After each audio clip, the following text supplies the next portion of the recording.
Good morning friends, मी नीलम आडिसले रसाळ interesting physics या आपल्या YouTube चॅनलमध्ये सर्वांचे मनापासून स्वागत करते.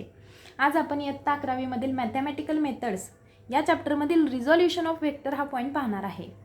आता तुम्हाला समोर ड्रॉइंग दिसते बघा एक. अच्छा, माझं ड्रॉइंग चांगलं नाही आहे. तुम्ही डेफिनेटली माझ्यापेक्षा छान ड्रॉइंग करत असणार आहे सगळे. तुम्हाला जर ड्रॉइंग समजलं नसेल तर मी एक्सप्लेन करून सांगते नक्की काय आहे ते. इथं तुम्हाला काय दिसते बघा, हा एक पॅसेंजर आहे जो काय करत आहे, आपली बॅग ओढून नेत आहे पुढं. ओके, ही बॅग आहे, हे बॅगचं त्या हँडल आहे आणि त्या व्यक्तीनं ते हँडल आपल्या हातामध्ये पकडलेला आहे. तो एअरपोर्टवरून चालत आहे.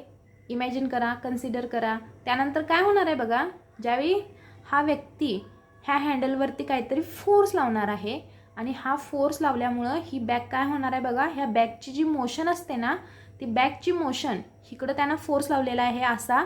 तुम्हाला इथं त्याच्या हँडमध्ये एक ॲरो दाखवला आहे असं दिसतंय बघा. तर हा फोर्स आहे. तर ह्यामुळं ही बॅग काय होणार आहे बघा, पुढं पण जाणार आहे, प्लस त्याची थोडीफार मोशन उभी पण अशी असणार आहे.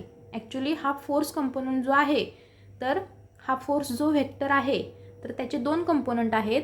एक आहे हॉरिझॉन्टल कंपोनंट आणि व्हर्टिकल कंपोनंट. म्हणजे त्यानं ओढल्यामुळं त्या बॅगची जी मोशन आहे तुम्ही सर्वांनी डेफिनेटली पाहिली असेल.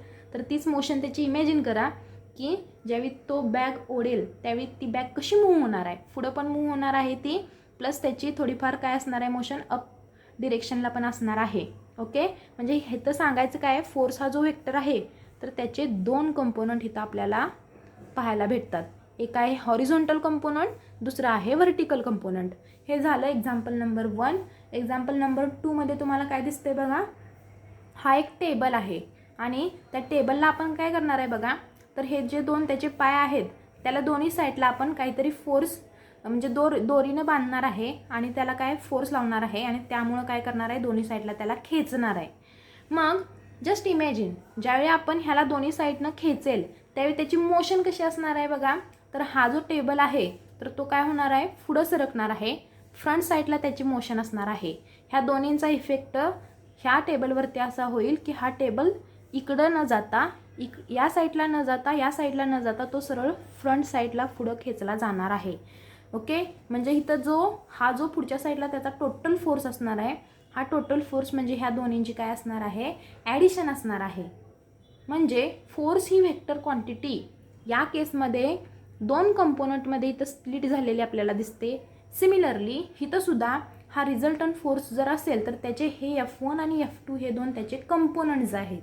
ओके, म्हणजे असे अजूनही व्हेक्टर असू शकतात. फोर्स ही व्हेक्टर क्वांटिटी आहे. व्हेलॉसिटी व्हेक्टर तुम्ही कन्सिडर करू शकताय. असे बरेचसे व्हेक्टर आहेत जे काय होतात बघा, तर स्प्लिट होतात आणि त्याचा जो इफेक्ट आहे रिझल्टंट व्हेक्टरचा, तर तो रिझल्टंट व्हेक्टरचा इफेक्ट म्हणजे त्याचे जे कंपोनंट्स असतील तर त्यांचा ॲडिशनचा इफेक्ट आणि ह्याचा इफेक्ट दोन्हींचा इफेक्ट सेम असतो. तुमच्यासमोर इथं दोन्ही उदाहरणं आहेत. त्यावरून तुम्ही काय करू शकता बघा, तुमच्या लक्षात येईल की ज्यावेळी हा बॅग असा खेचतोय हा व्यक्ती, त्यावेळी इथं त्याचे दोन फोर्सचे कंपोनंट आहेत, horizontal component, vertical component. Similarly इथं सुद्धा तीच कंडिशन आहे. ओके, ठीक आहे. आता आपण एक्सप्लेनेशनकडे जाऊया.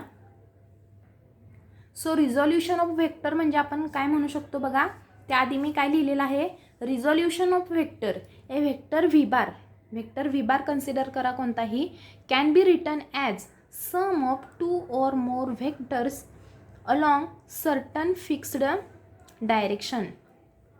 म्हणजे हा जो व्हेक्टर आहे तो व्हेक्टर व्ही बार हा काय असतो बघा, तर त्याचे जे हे कंपोनंट्स आहेत हे V1, V2, V3, जसं मागाच्या डायग्रॅममध्ये F1, F2 हे फोर्सचे कंपोनंट होते, तसं इथं सुद्धा V1, V2, V3 हे ह्याचे कंपोनंट्स आहेत.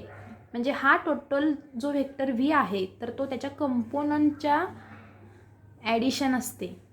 त्या सर्व त्याच्या कंपोनंटची ॲडिशन असते. V bar is equals to V1 alpha bar plus V2 beta bar plus V3 gamma bar. आता इथं अल्फा, गॅमा किंवा बीटा हे जे आहेत तर ते काय काय आहेत बघा, आपण बघूया. इथं अल्फा काय आहे बघा, तर V1, V2, V3 हे व्ही बारचे कंपोनंट्स आहेत. जसं मी तुम्हाला आधी सांगितलं होतं तसं, म्हणजे त्या फोर्सचे जसे कंपोनंट्स होते F1 F2 FV FH म्हणजे हॉरिझॉन्टल व्हर्टिकल कंपोनंट, तसेच ह्या व्हेक्टर व्हीचे हे 2 कंपोनंट आहेत, 3 कंपोनंट आहेत इथं, V1 V2 V3 are components of V bar along the 3 directions. आता डायरेक्शन कुठल्या कुठल्या आहेत बघा, त्या alpha cap, beta cap, gamma cap respectively. Hence alpha cap, beta cap and gamma cap are unit vectors. मित्रांनो, आपण युनिट व्हेक्टर म्हणजे काय बघितलेलं आहे. ओके, युनिट व्हेक्टर आपण एखाद्या व्हेक्टरची डायरेक्शन सांगण्यासाठी यूज करतो. त्या युनिट व्हेक्टरचा तुम्ही माझा आधीचा व्हिडिओ देखील तुम्ही बघू शकता. टाइप्स ऑफ व्हेक्टरमध्ये मी युनिट व्हेक्टर म्हणजे काय एक्सप्लेन केलेलं आहे आणि त्याची लिंक मी डिस्क्रिप्शन बॉक्समध्ये दिलेली आहे. ओके, म्हणजे हा टोटल व्हेक्टर जो आहे, तर हा टोटल व्हेक्टर त्याच्या कंपोनंटच्या व्हेक्टर्सचे जे कंपोनंट्स आहेत ते कोणत्याही डिरेक्शनमध्ये असोत तर त्या सर्वांची ती काय असते, ॲडिशन असते. ओके, हे जर तुम्हाला समजलं नसेल तर आपण डेफिनेशनकडे जाऊया. काय आहे बघा resolution of vector. The process of splitting of A given vector into its components is called a resolution of the vector. एखादा व्हेक्टर काय होणं बघा, त्याच्या कंपोनंटमध्ये स्प्लिट होणं. एखादा व्हेक्टर त्याच्या कंपोनंटमध्ये स्प्लिट होणं, ह्या प्रोसेसला आपण रिझोल्युशन ऑफ व्हेक्टर असं म्हणतो. म्हणजे तुम्हाला समजलं असेल रिझोल्युशनचा अर्थ काय होतो, स्प्लिटिंग. स्प्लिटिंग म्हणजे काय होणं, दुभागणं आपण त्याला म्हणू शकतो, त्याचे पार्ट्स पडणं असं आपण त्याला म्हणू शकतो. Okay, if the components of given vectors are perpendicular to each other they are called as rectangular components. आता इथं आपण पहिल्यांदा बघितलं की रिझोल्युशन ऑफ व्हेक्टर म्हणजे काय. रिझोल्युशनला आपण स्प्लिटिंग म्हणतो. आता मग इथं तुम्हाला रेक्टँग्युलर कंपोनंट्स कशाला म्हणायचं त्याबद्दल मी इथं सांगितलेलं आहे. जर त्याचे कंपोनंट्स त्या टोटल व्हेक्टर जो आहे, रिझल्टंट व्हेक्टर जो आहे, जर त्याचे कंपोनंट्स कसे असतील बघा, एकमेकांना परपेंडिक्युलर असतील. इथं तुम्हाला दिसतोय बघा, इथं एक व्हेक्टर आर बार आहे, तो सुद्धा त्याचं सुद्धा रिझोल्युशन झालेलं आहे म्हणजे स्प्लिटिंग झालेलं आहे. आर वाय हा त्याचा व्हर्टिकल कंपोनंट आहे आणि आर एक्स हा त्याचा हॉरिझॉन्टल कंपोनंट आहे आणि हा मधला आपला टोटल व्हेक्टर आहे. आता हे जे कंपोनंट आहेत हे जर तुम्ही बघितलं तर त्यांच्यामध्ये किती अंशाचा कोन आहे, 90 डिग्रीचा कोन आहे. मग असे जर कंपोनंट असतील जे एकमेकांना परपेंडिक्युलर असतील तर त्याला आपण रेक्टँग्युलर कंपोनंट्स असं म्हणतो. मग तुम्हाला रेक्टँग्युलर कंपोनंट्सबद्दल जर विचारलं तर तुम्ही काय सांगणार आहे, if the components of given vector are perpendicular to each other. एखादा व्हेक्टर स्प्लिट झाला आहे आणि जर त्याचे कंपोनंट्स एकमेकांना परपेंडिक्युलर असतील तर त्याला आपण रेक्टँग्युलर कंपोनंट्स असं म्हणतो.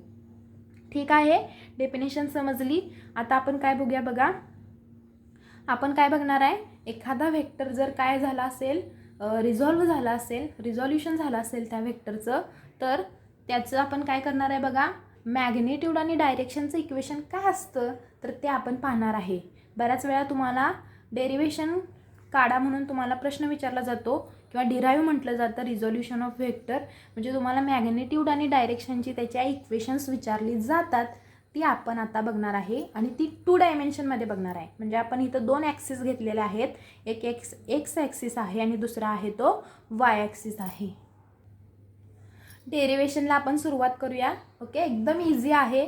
जर तुम्ही नीट आणि काळजीपूर्वक हे डेरिव्हेशन कसं येतंय ते पाहिलं तर तुम्हाला ते कधीही अवघड वाटणार नाही. ओके,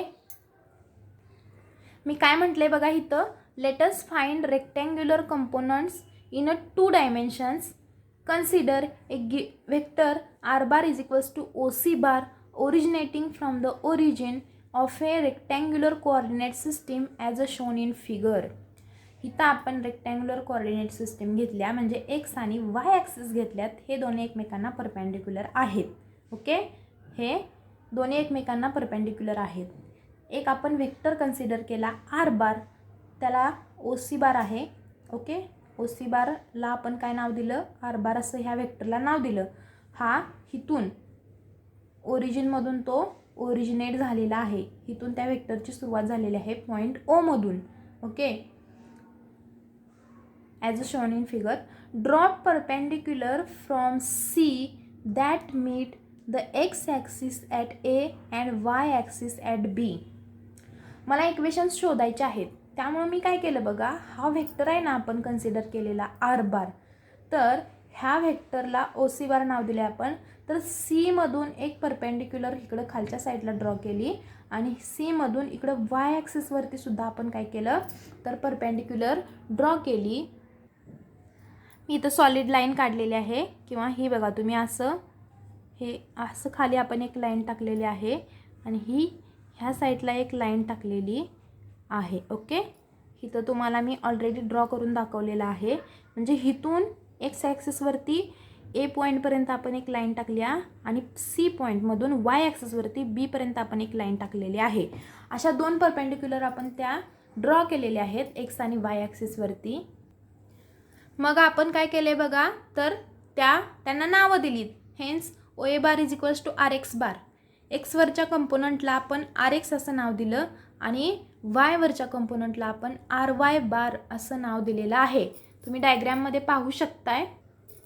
इथं बघा, तर ओ बी ह्याला आपण आर वाय नाव दिलं आहे, ओ ए ह्याला आपण आर एक्स असं नाव दिलेलं आहे. ओके,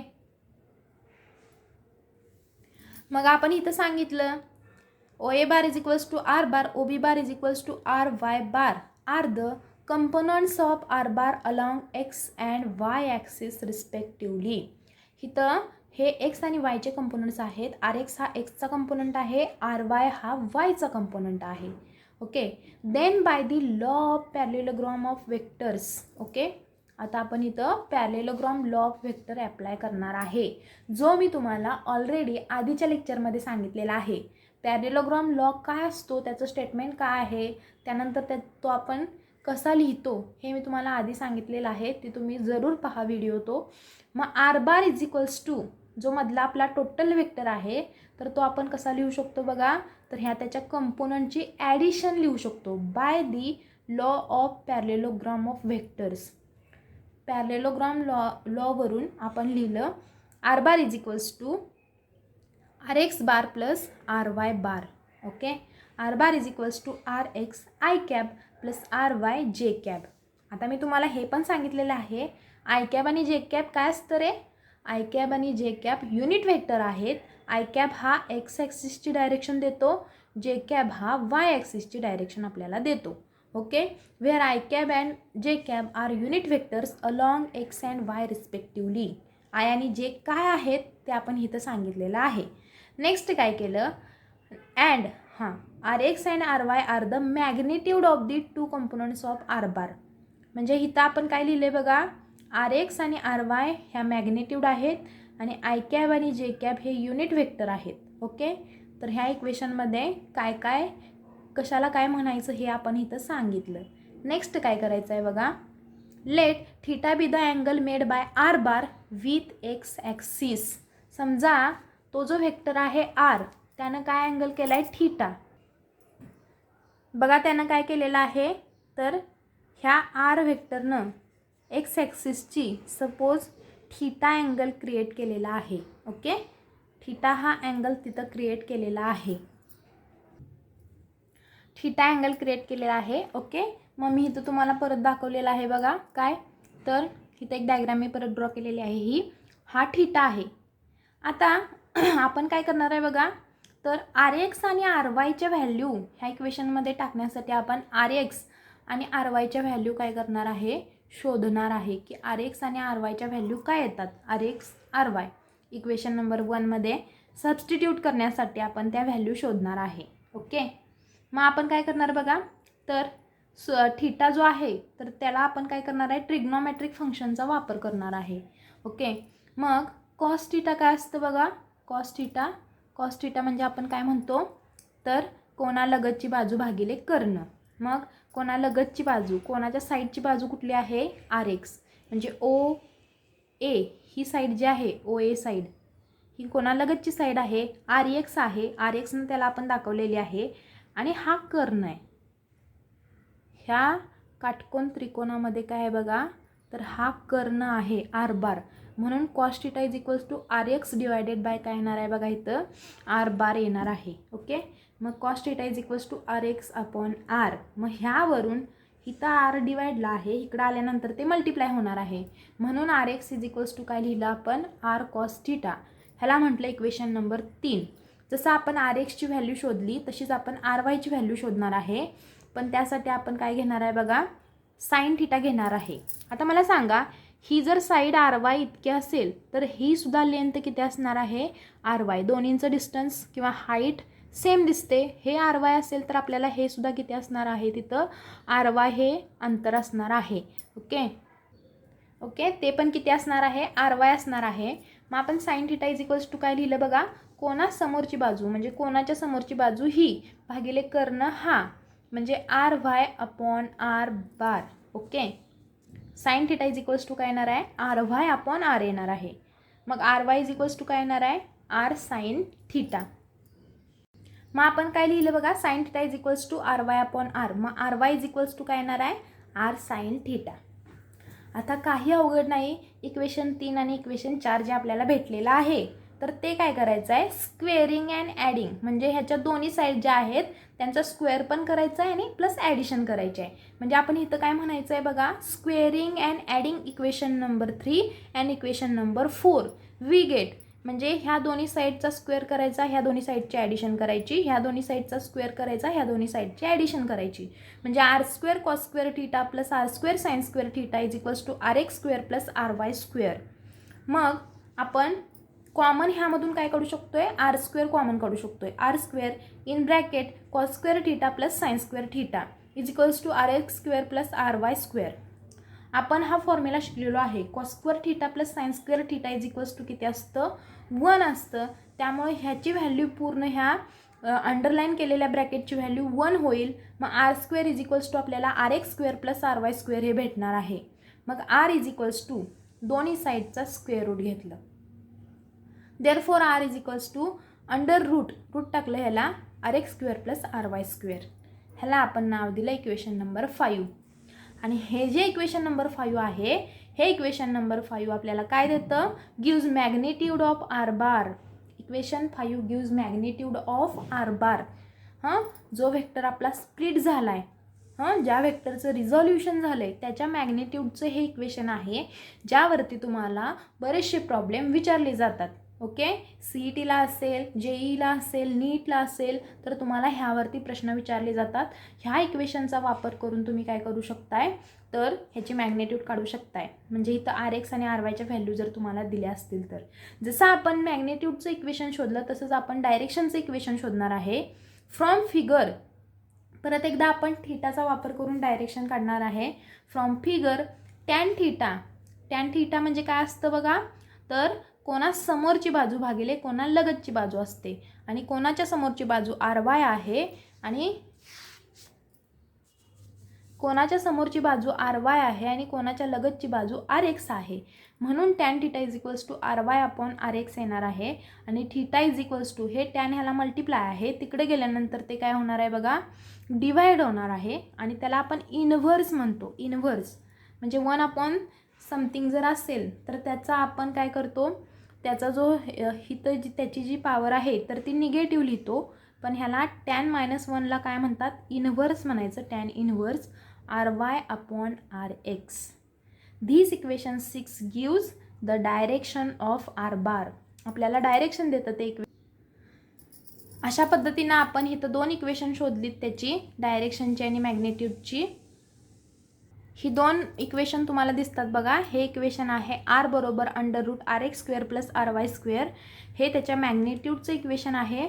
आणि theta is equals to tan inverse R Y upon R X हे त्याच्या डायरेक्शनचं इक्वेशन आहे. हे आपण 2 डायमेन्शनसाठी शोधलेलं आहे. जसं आपण 2 डायमेन्शनसाठी इक्वेशन शोधली तशीच आपण सिमिलरली 3 डायमेन्शनसाठी सुद्धा इक्वेशन शोधू शकतो. मग ती इक्वेशन्स काय येतील, तर ती इक्वेशन्स बघा काय येतात.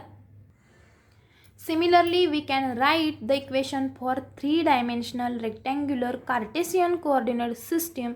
ओके, कार्टेशियन कोऑर्डिनेट सिस्टीमसाठी आपण इक्वेशन लिहिणार आहे same. R bar is equals to R X bar plus R Y bar plus R Z bar. Okay, इथं काय लिहिले बघा आपण, R X plus R Y plus R Z 3 axis घेतलेले आहेत एक्स वाय झेड, म्हणजे 3 डायमेन्शनल कार्टेशियन कोऑर्डिनेट सिस्टीम आपण घेतलेली आहे. मग आपण हेच इक्वेशन असं लिहू शकतो आर एक्स आय कॅप. आता आपण इथं युनिट वेक्टर टाकून इक्वेशन लिहिलेलं आहे जे आपल्याला डायरेक्शन देतं, म्हणजे R X I cap plus R Y J cap plus R Z K cap. मग ह्याच्या मॅग्निट्यूडचं इक्वेशन काय येईल बघा, जे आपण मगाशी इक्वेशन शोधलेलं आहे त्यामध्ये हा तिसरा ॲक्सिस ॲड होईल, म्हणजे R bar magnitude of R bar is equals to R X square plus R Y square plus R Z square under root. Equation number 7. If two vectors are equal, then their corresponding components are also equal and vice versa. ज्यावेळी 2 vector equal असतात त्यावेळी त्यांचे components equal असतात. हे वाक्य तुम्ही इथं काळजीपूर्वक ऐका. ज्यावेळी 2 व्हेक्टर इक्वल असतात त्यावेळी त्याचे कंपोनंटसुद्धा कसे असतात, इक्वल असतात. मग व्हेक्टर ए आणि व्हेक्टर बी हे जर 2 व्हेक्टर असतील, हे 2 व्हेक्टर कधी इक्वल असणार आहेत, त्याचे कंपोनंटसुद्धा इक्वल असणार आहेत. एक्स एक्सचे कंपोनंट इक्वल असतील, वाय वायचे कंपोनंट इक्वल असतील, झेड झेडचे कंपोनंट्स इक्वल असतील. म्हणजे काय होणार आहे, A X is equals to B X, A Y is equals to B Y, A Z is equals to B Z. Vector A आपण कसा लिहिला आहे, A X I cap plus A Y J cap plus A Z K cap is equals to B X I cap plus B Y J cap plus B Z K cap. म्हणजे ह्यावरून आपण x एक्सचे component equal केले Y वायचे आणि Z झेडचे, कारण की जर 2 vector equal असतील तर त्यांचे कंपोनंटसुद्धा इक्वल असतात. ओके, म्हणजे 2 व्हेक्टर जर इक्वल असतील तर त्याचे कंपोनंटसुद्धा इक्वल असतात. आय होप तुम्हाला आजचा पॉईंट समजला असेल. जरी काय तुम्हाला ह्यामध्ये डाऊट्स असतील तर तुम्ही मला कमेंट करून विचारू शकता. Thank you very much for watching this video. Keep watching interesting physics. Please like, share and subscribe this channel. Thank you very much.